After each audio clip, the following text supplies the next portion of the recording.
Hello, everyone. Thanks very much for joining. My name's Joss Morkins, and I'm going to present to you about the Master's Programs in Translation. We have an MA in Translation Studies and an MSc in Translation Technology. We have a chat section on the right of the screen, so if you have any questions, feel free to type them in there, and I'll respond to them as we go. I have another window open where I'm trying to have a look at the live chat. I will hopefully manage to pay attention to everything without confusing myself.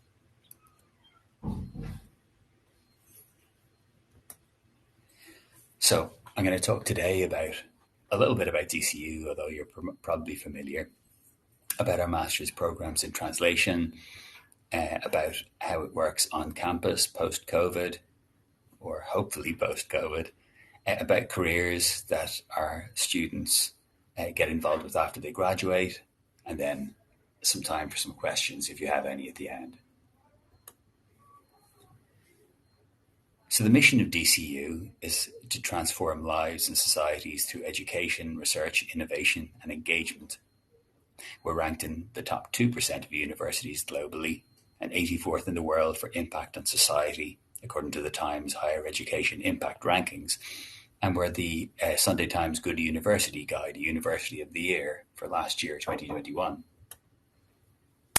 So as part of Postgrad Information Week, I'm going to be talking a little bit about postgraduate courses and our specific postgraduate courses in translation. And we do have 25 postgraduate courses in our faculty, and lots of academics who are happy to work closely with you. For more details on that, you can look at dcu.ie/postgraduate. So of the two programs that I chair in translation, the longest running is the MA in Translation Studies, which is in fact Ireland's longest running master's program in translation. It started in 1992 and involves advanced linguistic and technical training. There's translation practice modules from French into English, German into English, English into Irish, Spanish, Chinese, and Japanese to English. Then we also have a simulated translation bureau.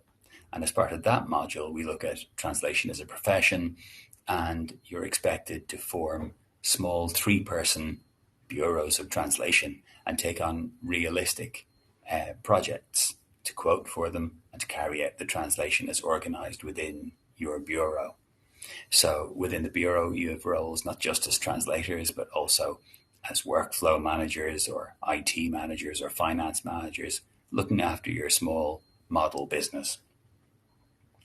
Our program is tightly aligned with the translation industry, so we're constantly tweaking, having input from members of the translation industry. There are often invited talks.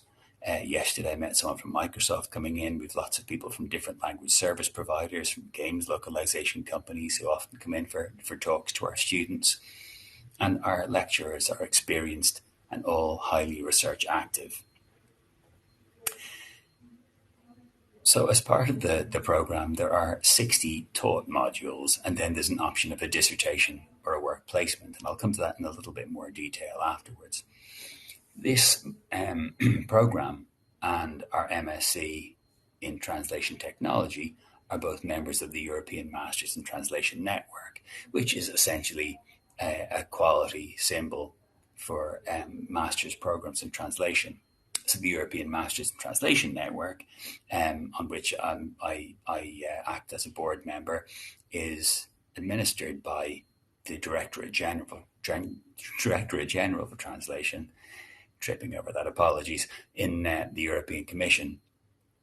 And they have agreed a framework of certain competences that should be taught in a good translation master's program.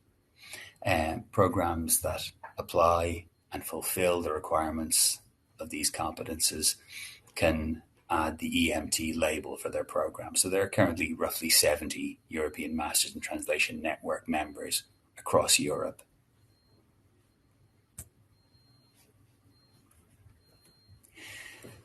So the MSc in Translation Technology is similar in some ways, but it's a little bit more technology focused. And technology and translation is sort of our specialty in DCU. And both programs do have a technology focus, but a little more so in the Translation Technology MSc. So again, it's advanced and in-demand technical training, but it incorporates elements of programming and software development. There is an introduction to programming using Python. There's an option to take a module in artificial intelligence and information sharing. It's non-language specific. So if your language pair is not one that's covered by the translation practice modules in the MA in Translation Studies, then this might be a good option. We've had people in the last few years, students that are native Arabic speakers, Chinese speakers, Japanese speakers, and lots of other European languages, Polish, Romanian. Again, the same set of experienced and research active lecturers, the option of a dissertation or work placement, and again, the program is a member of the European Masters in Translation Network. So, as part of both programs, you're expected to complete 60 credits in course modules. So, there are, in the MA in Translation Technology, the sort of modules that are compulsory are Translation Technology, the Simulated Translation Bureau module, Computerized Terminology, Digital Methods in Language and Discourse, and Translation Theory. In the MSc in Translation Technology, the core modules include localization, audiovisual translation, and the Introduction to Programming module that I mentioned earlier. There are options for those translation practice modules as mentioned, and for the English-Irish translation module, there's a requirement that you have the TEG B2 qualification when you're entering the program. In addition, there is a subvention program for English-Irish translation students. So if you're doing the MA in Translation Studies and take the Irish language translation modules in both semesters, then you should have a subvention of roughly 40 to 50% of your fees covered by the Higher Education Authority in Irish. The reason for that is the need for more qualified English-Irish translators, specifically to fulfill the needs of the European Commission following the end of the derogation of the status of Irish within Europe. Assessment is mostly with essays, with projects, with reflective work, reflective assignments. And as I mentioned, you have the option of a research thesis or work placement in the summer months for both programs. So for a research thesis or dissertation, it's expected to be 12,000 words long, supervised by an experienced member of staff. You can have 3 meetings and one section of your work that is reviewed. Or you can choose a work placement where you work on a placement for 12 weeks for a translation company or a localization company, or often a technology company that has a localization or translation department. Again, you're expected to write a reflective journal on your work, which is usually 12,000 words long, and that's worth 30 credits. So you have an option of one or the other.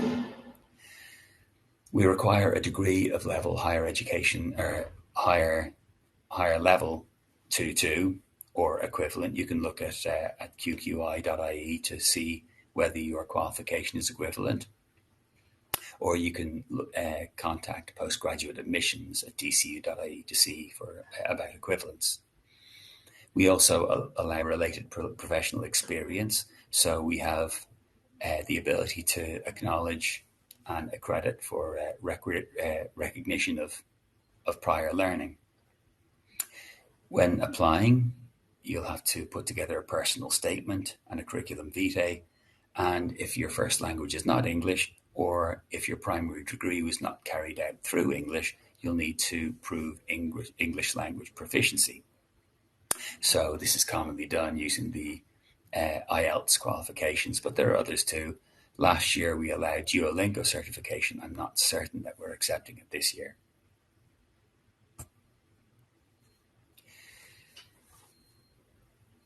So our program in 2020-21 was online only as a result of the pandemic.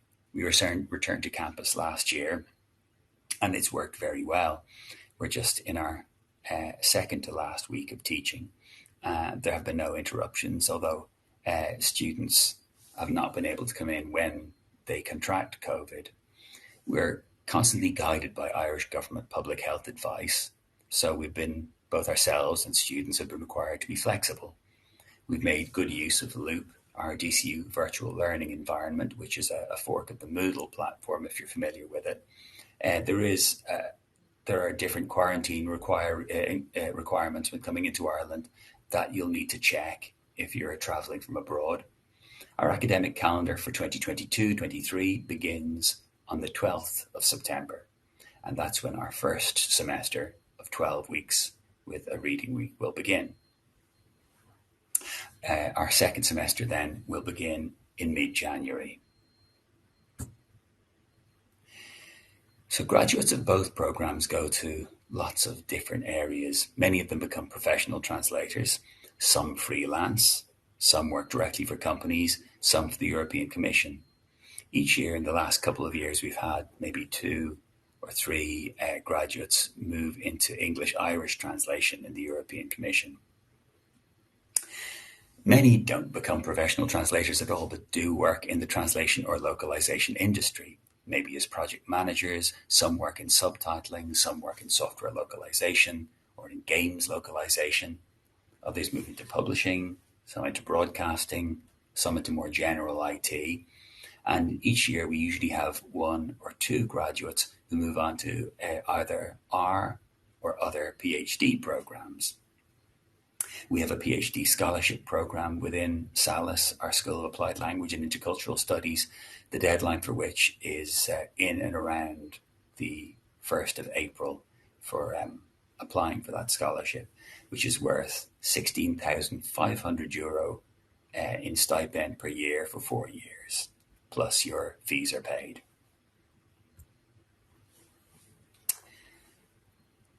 We have recently refurbished computer labs, and the photo at the top of the screen is from one of those. That's what I was just using actually 15 minutes ago for my second class of today.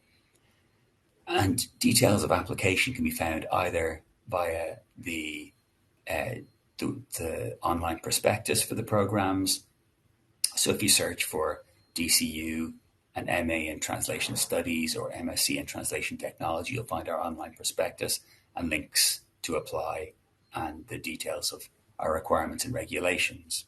The direct link for applying is this ElucianCRMRecruit.com site. The course code for the Translation Studies Masters is DC615 and DC700 for the MSc in Translation Technology. You'll need to provide transcripts, your statement, your CV, and if you have any questions, you can ask them either today or you can drop me an email. My email address is linked from the online prospectus. The closing date for non-EU applicants is the 1st of July 2022. The closing date for EU applicants is the 31st of July 2022.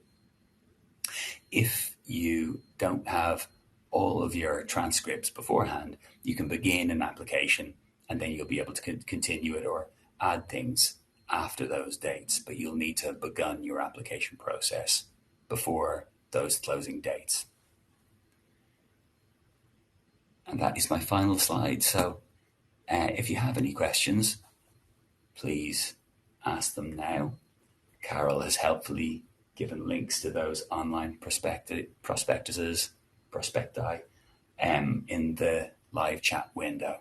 But if you have any other questions, I'm happy to answer them. Thanks very much.